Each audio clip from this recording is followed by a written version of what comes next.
Aussi loin que je m'en souvienne, je n'ai jamais eu beaucoup d'amis proches, jamais plus d'une poignée à la fois, mais je n'ai jamais pensé que c'était un problème.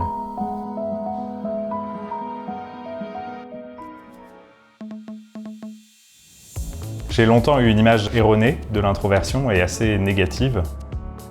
Être introverti voulait dire être timide, renfermé, ennuyeux, voire même misanthrope. La réalité est évidemment bien différente, mais je ne l'ai réalisée que très récemment. Ce qui caractérise les introvertis, c'est leur préférence pour les environnements peu stimulants, tandis que les extravertis préféreront des environnements plus stimulants. Et entre les deux, on trouve ce qu'on appelle les ambivertis, qui ne sont ni totalement introvertis, ni totalement extravertis. Les introvertis représentent entre un tiers et la moitié de l'humanité, ce qui signifie que vous en connaissez très probablement, voire sûrement, autour de vous, si tant est que vous ne le soyez pas vous-même. Et donc c'est important de mieux apprendre à les connaître et à les comprendre pour mieux pouvoir interagir avec eux. La société dans laquelle on vit met plus facilement en avant les extravertis, que ce soit dans la presse, sur les réseaux sociaux ou dans les médias classiques. On retrouve cette mise en avant des extravertis aussi dans le système éducatif, où on va privilégier la prise de parole en public, l'expression orale et les travaux de groupe. Tout ce qu'en général les introvertis détestent. Quand j'étais plus jeune, mon environnement m'a beaucoup poussé à passer du temps en groupe, à rencontrer beaucoup de monde, à m'exprimer en public, que ce soit à l'école, au collège, au lycée, en études supérieures ou même au début de ma carrière. À cette époque, je ne savais pas que j'étais introverti et je ne savais pas bien comment gérer l'espèce de gueule de bois que je pouvais avoir après avoir passé autant de temps avec autant de monde. C'est pour ça que je pense qu'il faut apprendre à se connaître et du coup à savoir qu'on est plutôt introverti et qu'on a besoin de temps calme pour pouvoir se recharger avant de passer à nouveau du temps avec des gens. Deux remarques à faire concernant le fait que la société mette autant en avant les extravertis. La première, c'est que ce n'est pas le cas partout dans le monde. Si on regarde les cultures asiatiques par exemple, elles mettent beaucoup plus en avant les personnes introverties. Et la deuxième chose, c'est que si on remonte un peu dans le temps, quelques générations avant nous, on se rend compte que l'avènement de l'extraversion est vraiment apparu au XXe siècle avec le développement du commerce, le développement de l'individu et le fait que l'image prenne le dessus. Peut-être qu'à ce moment-là de la vidéo, vous vous demandez pourquoi est-ce que moi je parle d'introversion. Étant donné que je parle à une caméra, je m'expose publiquement et ça m'arrive de parler en public. Je pense que ce n'est pas parce qu'on est introverti qu'on ne doit pas développer ses qualités de sociabilité et qu'on ne doit pas prendre l'habitude de communiquer. Ce avec quoi j'ai du mal, ce sont les discussions que je juge futiles et qui en fait me donnent l'impression d'être dans une espèce de pièce de théâtre où chacun jouerait un rôle. Mis à part ça, je pense que de communiquer avec les gens, de s'améliorer, de développer cette compétence, c'est crucial. Mais je pense que ça n'a rien à voir avec le fait de préférer passer du temps seul, parce que c'est dans ces moments-là qu'on recharge ses batteries et qu'on se sent bien tout simplement. Pour en revenir à ce que je disais en tout début de vidéo, je pense pouvoir classer mes interactions sociales dans 3 catégories.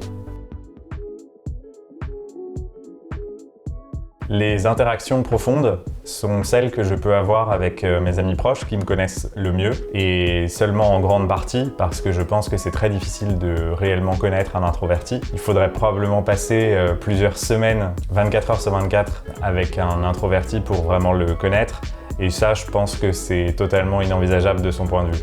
C'est ces relations qui m'intéressent le plus et qui font que j'aime les interactions humaines. Et généralement, pendant ces interactions, on va discuter de concepts, d'idées, d'émotions ou de projets. Les interactions superficielles, ce sont celles qu'on peut avoir avec des gens en général qu'on connaît très peu et avec lesquels on ne va échanger que sur la pluie et le beau temps ou alors on va essayer de parler de gens qu'on connaît en commun mais qu'on connaît très peu. Généralement, ces conversations et ces interactions m'épuisent et je tiens jamais très longtemps. C'est pour ça que maintenant, j'essaye de transformer ça en une sorte de challenge pendant lequel mon but va être d'essayer de rendre l'interaction intéressante, quitte parfois à donner l'impression d'être trop sérieux ou presque intrusif. Et je crois que le proverbe qui dit qu'il vaut mieux être seul que mal accompagné s'applique particulièrement pour les introvertis, même si je distinguerais quand même le fait que ce sont les interactions superficielles qui nous fatiguent, pas forcément la personne en elle-même, qui peut très bien avoir des interactions plus profondes avec d'autres gens. Et donc la dernière catégorie, qui est le temps pour soi, quitte à paraître associable, c'est la catégorie de temps que je préfère, parce que j'adore passer du temps seul, Et attention, je reprécise encore une fois, seul ne veut pas dire solitaire. C'est plus dans le sens, dans un environnement moins stimulant, que de passer du temps par exemple dans un centre commercial qui sera aussi épuisant quand bien même on ne parlerait à personne. En plus de ça, ce temps-là est indispensable pour les introvertis, puisque c'est parce qu'on aura eu ce temps-là qu'on pourra ensuite passer du temps avec d'autres gens et être 100% présent et profiter de ce temps-là au maximum. En fait, je pense qu'il y a tellement de choses que je rêve de faire qui me stimulent et qui ne nécessitent que ma propre disponibilité que je ne vois pas très bien pourquoi est-ce que je ne dédierais pas la majorité de mon temps à ça. Et encore une fois, je dis la majorité, je ne parle pas de la totalité de mon temps. Et je précise ça parce que je pense que l'introversion ne doit pas devenir une excuse pour totalement arrêter d'avoir des relations sociales et des relations humaines avec d'autres gens. Il me semble que le seul moyen et surtout le meilleur moyen de progresser dans sa communication et sa relation avec les autres, ça reste de passer plus de temps avec eux. Donc il faut aussi que, en tant qu'introverti, on fasse l'effort de continuer à faire ça. Après toutes ces années et avoir fait pas mal de travail sur moi-même, et sans généraliser à tous les introvertis, je pense avoir quelques conseils à pouvoir vous donner en espérant que ça puisse vous aider. Mon premier conseil, c'est de ne jamais arrêter de rencontrer des gens. C'est déjà le meilleur moyen de finir par s'isoler, donc c'est un très gros risque à prendre, mais en plus de ça, on ne sait jamais a priori ce que va donner une rencontre et on n'est jamais à l'abri d'une bonne rencontre. Mon deuxième conseil, c'est de varier les groupes avec lesquels on passe du temps. Je pense que c'est hyper important parce que déjà, à titre personnel, je finis par me lasser de la relation que je peux avoir avec les gens que je connais le mieux parce que plus on se connaît, plus on sait ce que pensent les autres et moins on va avoir de réelles interactions profondes, ou en tout cas moins régulièrement. Alors que si on continue à rencontrer d'autres gens, on va avoir plus de nouveautés et en fait on va être plus stimulé sur la partie qui nous intéresse et qui sont les interactions profondes.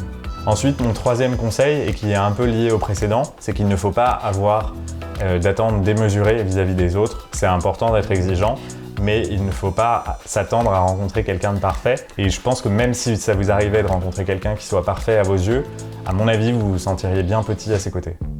Les deux dernières choses sur lesquelles j'aimerais insister, c'est que premièrement, l'introversion n'est pas forcément liée à la solitude. C'est-à-dire que par exemple, à titre personnel, il peut très bien m'arriver d'être entouré de plein de gens, voire même d'être en train de discuter avec des gens et de quand même me sentir seul. Et la deuxième chose, c'est que l'introversion n'est pas forcément liée à la timidité. C'est-à-dire que vous pouvez être extraverti et timide, vous pouvez être introverti et pas timide. Moi par exemple, je ne pense pas être particulièrement timide, donc ces deux choses sont bien à distinguer. J'ai voulu faire cette vidéo pour les introvertis et même plus généralement parce que je trouve que l'image qu'ont les introvertis dans l'opinion publique est particulièrement erronée. Donc voilà, j'espère que les introvertis s'y sont reconnus, que les extravertis pourront mieux appréhender les introvertis et mieux les comprendre. Ça n'est pas du tout du prosélytisme pour l'introversion, même si je pense que c'est les meilleurs quand même. Merci d'avoir regardé cette vidéo jusqu'au bout. N'hésitez pas à la liker, à la partager, à vous abonner à la chaîne, à activer la cloche. Vous pouvez aussi me suivre sur mes réseaux sociaux. N'hésitez pas à me dire en commentaire comment vous avez appris que vous étiez introverti ou extraverti et si vous avez des anecdotes particulières sur ça à partager. Je serais très curieux de les lire et de discuter de ça avec vous. Voilà, si vous faites tout ça, ça m'aide beaucoup dans mon projet. Je vous souhaite une excellente semaine et je vous dis à la semaine prochaine. Ciao!